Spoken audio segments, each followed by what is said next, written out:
What's up, people of IRC and elsewhere? This is Undefeatable Twilight.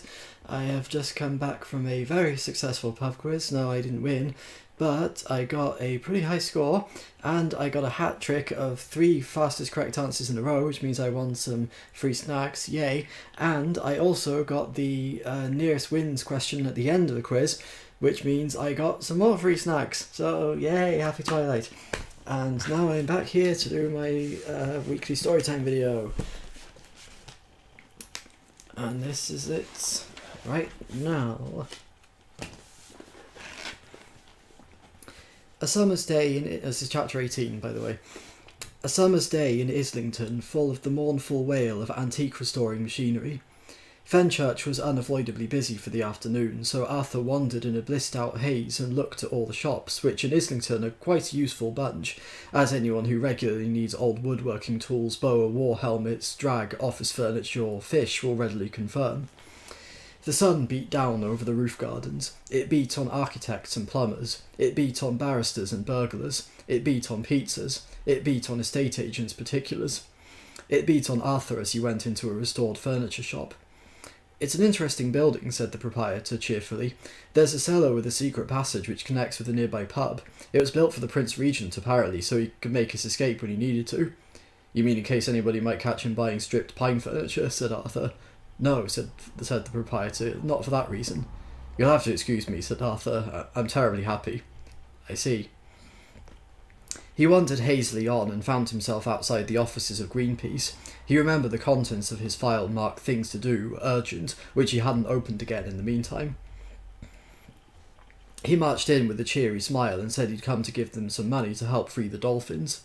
"Very funny," they told him. "Go away." This wasn't quite the response he had expected, so he tried again. This time they got quite angry with him, so he just left some money anyway and went back out into the sunshine. Just after 6, he returned to Fenchurch's house in the alleyway, clutching a bottle of champagne. "Hold this," she said, shoved a stout rope in his hand, and disappeared inside through the large white wooden doors, from which dangled a fat padlock off a black iron bar. The house was a small converted stable in a light industrial alleyway behind the derelict Royal Agricultural Hall of Islington. As well as its large stable doors, it also had a normal-looking front door of smartly glazed panelled wood with a black dolphin door knocker.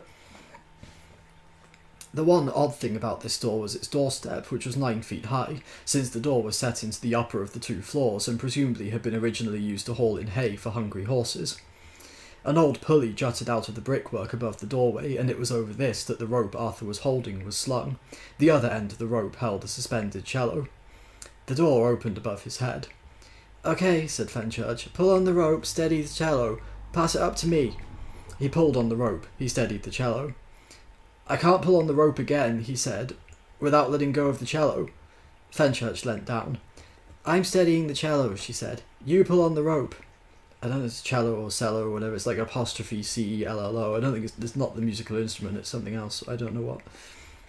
The cello, I don't know what, eased up level with the doorway, swinging slightly, and Fenchurch manoeuvred it inside. "Coming up yourself," she called down. Arthur picked up his bag of goodies and went in through the stable doors, tingling. The bottom room, which he had seen briefly before, was pretty rough and full of junk. A large old cast-iron mangle stood there. A surprising number of kitchen sinks were piled in a corner. There was also, Arthur was momentarily alarmed to see, a pram, but it was very old and uncomplicatedly full of books.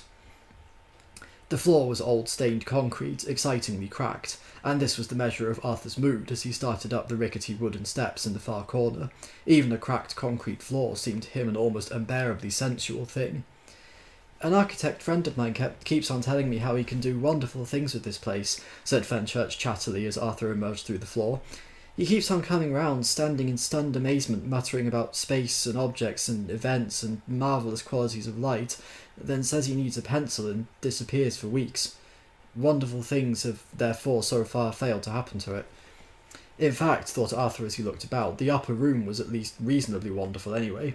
It was simply decorated, furnished with things made out of cushions, and also a stereo set with speakers which would have impressed the guys who put up Stonehenge. There were flowers which were pale, and pictures which were interesting. There was a sort of gallery structure in the roof space which held a bed and also a bathroom which, Fenchurch explained, you could actually swing a cat in. But, she added, only if it was a reasonably patient cat and didn't mind a few nasty cracks about the head. So, here you are. Yes. They looked at each other for a moment. The moment became a longer moment, and suddenly it was a very long moment, so long one could hardly tell where all the time was coming from. For Arthur, who could usually contrive to feel self-conscious if left alone for long enough with the Swiss cheese plant, the moment was one of sustained revelation. He felt on the sudden like a cramped and zoo-born animal who awakes one morning to find the door to his cage hanging quietly open, and the savannah stretching grey and pink to the distant rising sun, while all around new sounds are waking.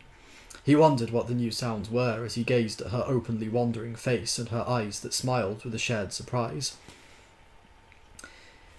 He hadn't realised that life speaks with a voice to you, a voice that brings you answers to the questions you continually ask of it, had never consciously detected it or recognised its tones till it now said something it had never said to him before, which was yes. Fenchurch dropped her eyes away at last, with a tiny shake of her head. I know, she said. I will have to remember, she added, shall have to remember, that you are the sort of person who cannot hold on to a simple piece of paper for 2 minutes without winning a raffle with it. She turned away. Let's go for a walk, she said quickly. Hyde Park. I'll change into something less suitable. She was dressed in a rather severe dark dress, not a particularly shapely one, and it didn't really suit her. I wear it specially for my cello teacher, she said. He's a nice old boy, but I sometimes think all that bowing gets him a bit excited. I'll be down in a moment. She ran lightly up the steps to the gallery above and called down, Put the bottle in the fridge for later. He noticed as he slipped the champagne bottle into the door that it had an identical twin to sit next to. He walked over to the window and looked out. He turned and started to look at her records. From above he heard the rustle of her dress falling to the ground. He talked to himself about the sort of person he was. He told himself very firmly that for this moment at least, he would keep his eyes very firmly and steadfastly locked onto the spines of her records, read the titles, nod appreciatively, count the blasted things if he had to. He would keep his head down. This he completely, utterly and abjectly failed to do. She was staring down at him with such intensity that she seemed hardly to notice that he was looking up at her. Then suddenly she shook her head, dropped the light sundress down over herself and disappeared quickly into the bathroom. She emerged a moment later, all smiles and with a sun hat, and came tripping down the steps with extraordinary lightness. It was a strange kind of dancing motion she had. She saw that he noticed it and put her head slightly on one side. Like it? She said. You look gorgeous, he said simply, because she did. She said, as if he hadn't really answered her question. She closed the upstairs front door, which had stood open all this time, and looked around the little room to see that it was all in a fit state to be left on its own for a while. Arthur's eyes followed hers around, and while he was looking in the other direction, she slipped something out of a drawer and into the canvas bag she was carrying. Arthur looked back at her. Ready? Did you know, she said with a slightly puzzled smile, that there's something wrong with me? Her directness caught Arthur unprepared. Well, he said, I'd heard some vague sort of... I wonder how much you do know about me, she said. If you heard from where I think you heard, then that's not it. Russell just sort of makes stuff up because he can't deal with what it really is. A pang of worry went through Arthur. Then what is it? He said. Can you tell me? Don't worry, she said. It's nothing bad at all. Just unusual.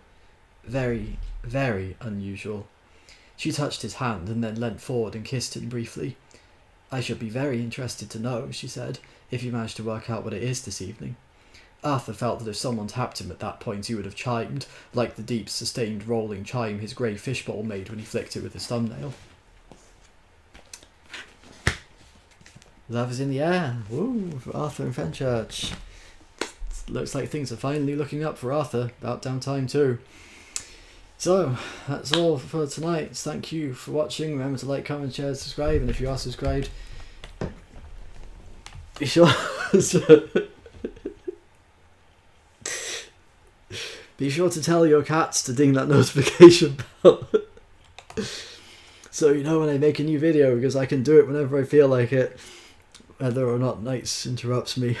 She has such bad timing. Thanks to my Patreon angel. If you want to support me on Patreon, please do. I might read one of your stories. And if you like books, you should check out Angel's Amazon page, because he has a lot of books out. So maybe you should buy some. And well, thank you for your support whatever form it comes in. This cat, I swear. I'll see you again. Stay positive. Take care of yourselves and each other. Love and peace. I gotta go edit the last week's video now, so I gotta upload both of them at the same time. See you then.